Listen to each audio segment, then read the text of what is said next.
Good afternoon, traders, and welcome to a great edition for Thursday, 9/12/2019. I am AJ Trader 123456, lucky number 7. How are all of you? Well, it's Thursday. Um, I went back to basics. I overnight some stocks. 5 minutes before the close, I saw the headlines and I just started loading up. I woke up this morning, cashed out, and never looked back. And last couple of days, I've been trading a little too aggressive. Got greedy.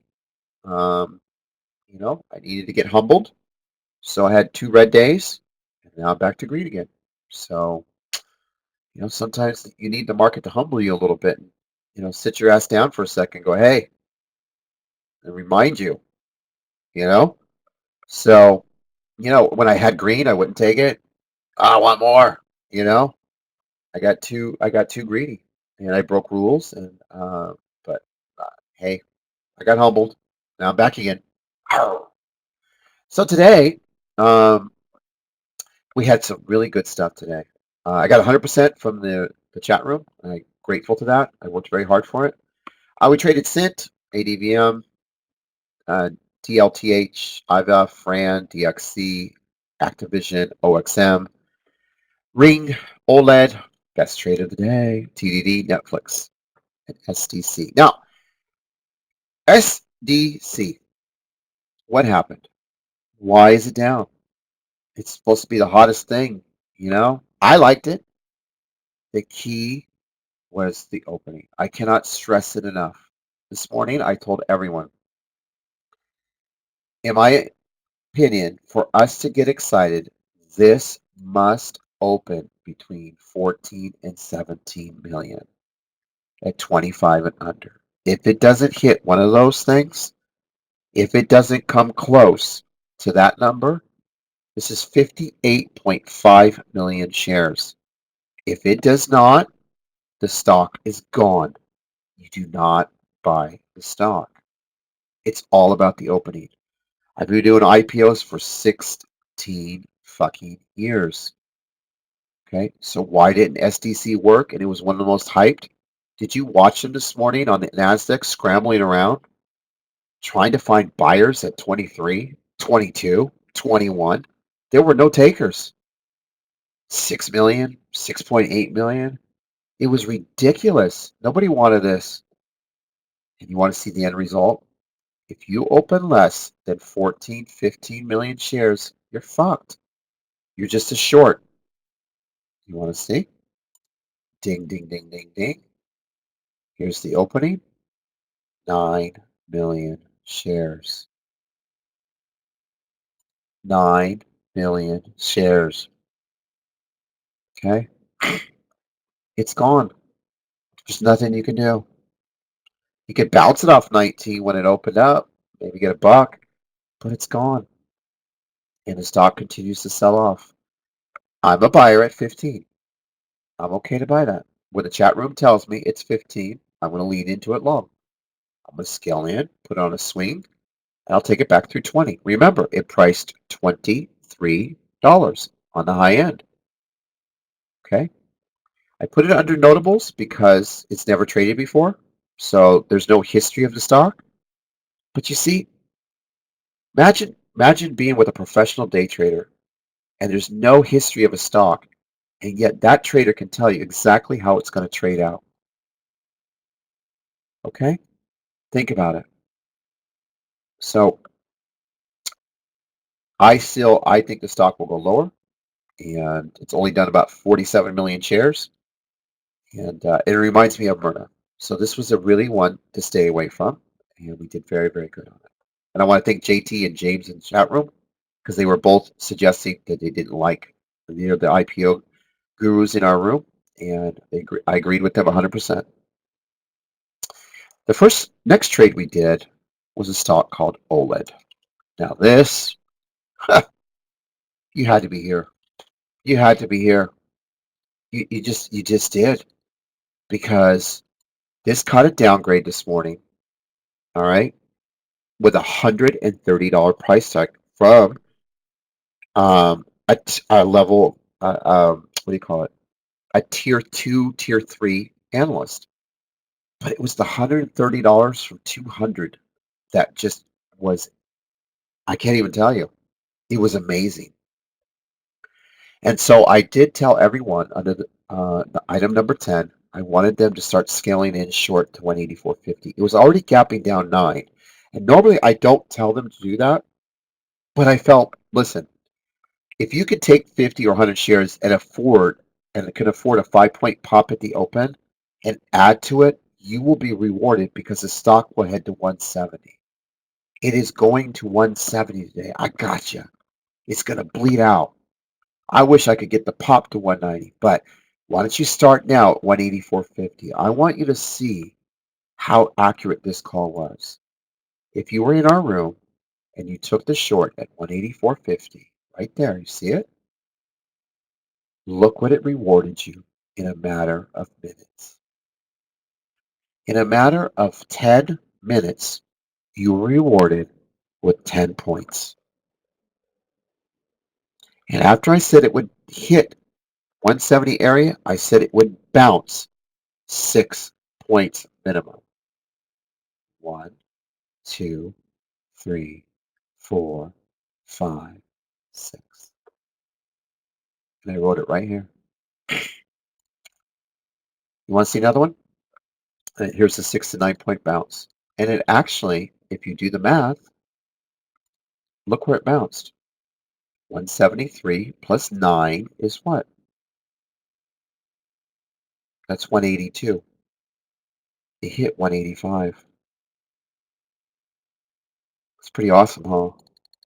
10 down, 10 up. Have a nice day. Next one we did was Activision. This is a yawner.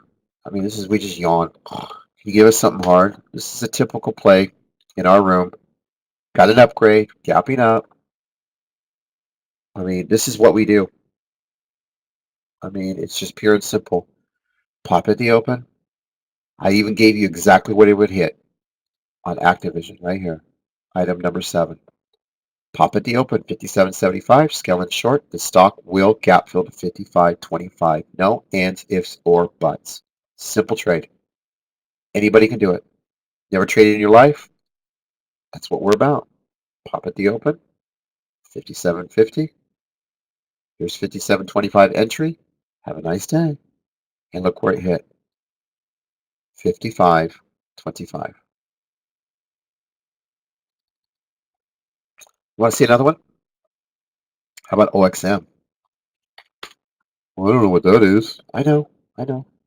You trade between lines, or you play a pump and dump, or you scalp 50 times 8 cents. Of course, you're not going to know about this one. AXM had earnings. Their EPS was off, and they were giving bad guidance on the tariff issues. But there was no market makers on the trade. So not only do I have to determine what I mean by that, there was no trading. You couldn't trade it. All they did was a market maker gapped it to 73, and it closed at 79. I played these 1,000 times. So I anticipated the stock to pop at the open to 76 plus. Then I wanted you to scale in, see how it says scale in short, and then bleed it out. My goal is to touch 69 to it today. That's really what I wanted. But if you took this trade, I want you to see the rewards. Are you ready? It was a beautiful trade. All right. So again, no market makers on the trade. Here's the opening bell. Bam. It hit 76 in less than 90 seconds. 90 seconds. It hit 76. Topped off at 78. And guess what? All day fader. Came all the way down to 71 bucks. Isn't that beautiful? Well scripted. I mean, there's just nothing you can say about that. Here's a small cap one we did. SNET. SNET was a joke. Why? It was a toilet paper analyst. I mean, somebody just really no credentials. And they were just given a $3 price target. And it had volume. And I love it when it has volume. But when it has volume like that, that tells me I'm going to squeeze at the open. So I told everyone in the room, I made it the top short idea in the chat room. I said, look, I know it's sitting down here at the 240 level, but at the opening, it's going to pop right through 280 and more. And then it's going to be an all-day gap fill. This is crap. Top short idea. For you small cap people, load 5,000 shares in, make $3,000. It's as simple as that with 5,000 buying power or 15,000 buying power or whatever it is. It was just a no-brainer. Why? Because the analyst was a nobody. Okay? It's a nobody. It was at $1.50 yesterday. It's sitting on a $3 price target, which means if it gets close to it, I'm going to short the living fuck out of this trade. Unfortunately, TD didn't have shorts. Even Centerpoint didn't have shorts. But if you were lucky and you can get shorts, you want to see the end result because you're in the greatest chat room in the world? Ding, ding, ding, ding, ding. Watch the market opening bell. Didn't I say it would go to 280? 280. One more squeeze. Look at the topping off. Lower low set in. Here's your short. Slam it. If you took 5,000 shares, you would have hit 50 cents and made $2,500. If you stayed in it all day, you would have made $5,000. It's that simple. I knew where the stock was going to go, and I knew why. Okay? You want another one? I don't think you can handle this shit. It's getting too good. How about DLTH? This was scripted. This is what you call a scripted stock in Awesome Calls. It's scripted. What it means by that is, okay, I've been trading for 16 years. This shit is like nothing to me. I look at it, boom. I don't need lines. I don't need anything. I just need to look at it. I read the report. I analyze it. I become the analyst. So I got a stock that closed at $12 at $11 yesterday. I got a stock sitting down here at $8.50 in pre-market because of shitty earnings and guidance. What do? I'll show you what I do. I come in and chart it out. I script it. This is what you call a script. This stock will pop to 1075. Right? It will go to 1075. When it goes through 10 to 1075, I want you to scale in short, and the stock will fade to 9. It is a $9 stock. When it hits 9, you'll probably just regroup and go back to 10. It is a $9 stock. Okay? Simple. Easy to read. Scripted stock. Okay, so are you telling me if I can buy the stock at 8.59 and I'm going to make a point and a half in a minimum of 5 minutes? Absolutely. If you're in the right trading room. Could you imagine if I gave this on Twitter? Y'all go crazy. You couldn't handle what I do in here. Like, what the fuck? Now watch. You ready? Ding, ding, ding, ding, ding, ding. Guess where the stock hit? $10.68. Ding, ding, ding, ding, ding, ding. Didn't I say it would go to 9? Look where it bottomed. 9. Where did I say it would go from there? 10. It's not 973 now. Because that is the true value of the stock now. Want to see another one? Shit, I could do this shit all day long. Here, I'll give you Ring. What the hell's Ring, AJ? Ding, ding, ding, ding. I have them on my door. Now, Ring is very interesting. I never traded Ring in my life. It's the first time. But it was gapping up, so you got my attention. It wasn't gapping up because of the market. It was gapping up because a small company called Avia wants to, they want a joint venture with Ring versus buying Ring. All right, because I don't think they can afford it, to be honest with you. But they want a joint venture with Ring. So the stock was gapping up right here at 127. Do you know what I said? You know what I told the traders? This stock is going to pop at the open to $131. And when it does, it will come all the way down. And I want 126. I wanted this 126 and under because I wanted to fill some of the gap. But I want you to look at how it traded in this first few minutes. And you want to see it? It was beautiful. Now, keep in mind, I've never traded it before in my life. Ring. Pop at the open to 131. Top it off. And take it down to 126. Pop at the open to 131. Scale in. Take it down to 126. You want to see it? Ding, ding, ding, ding, ding. I missed it by 2 cents. Came all the way down to about almost 127.50. That is a beautiful trade. Now, I'm going to end it with the one that everyone's talking about today. I know OLED was the star, but there was a stock today that I literally, okay, the news came out. This is how it played out. And the stock is DXC. So I really want you to understand what I saw initially. Here's the stock. It's gapping down. You're at $36 a share. It's gapping down too. First question is, why? So I go to briefing. I pull up the analyst and I say, why is this down? And it says, I'll read it to you, DXC elected Mike Salvino as President and Chief Executive Officer effective today. Okay? So there were no earnings on it, right? It was just, there was nothing on it except that a president, I mean, I'm looking at it still. And so I'm like, okay. So Mike Lowry retired and the new guy stepped in. That's all. That's all it was. It was simple. Well, so to me, I played these before, and I usually will just gap fill it back up to 35, 36. So my initial call was take some long, add on the pullback to 33, bottom curl, and go long. Okay, the stock started dumping. Some people got hurt in the room. Okay, it happens. Something was going on that I was not aware of. All right, and so right here, not here, here, I want you to see what happened. All of a sudden, after the bell, I got a bunch of bullshit. And I'm talking bullshit. Downgrade, downgrade, downgrade, downgrade, downgrade, downgrade.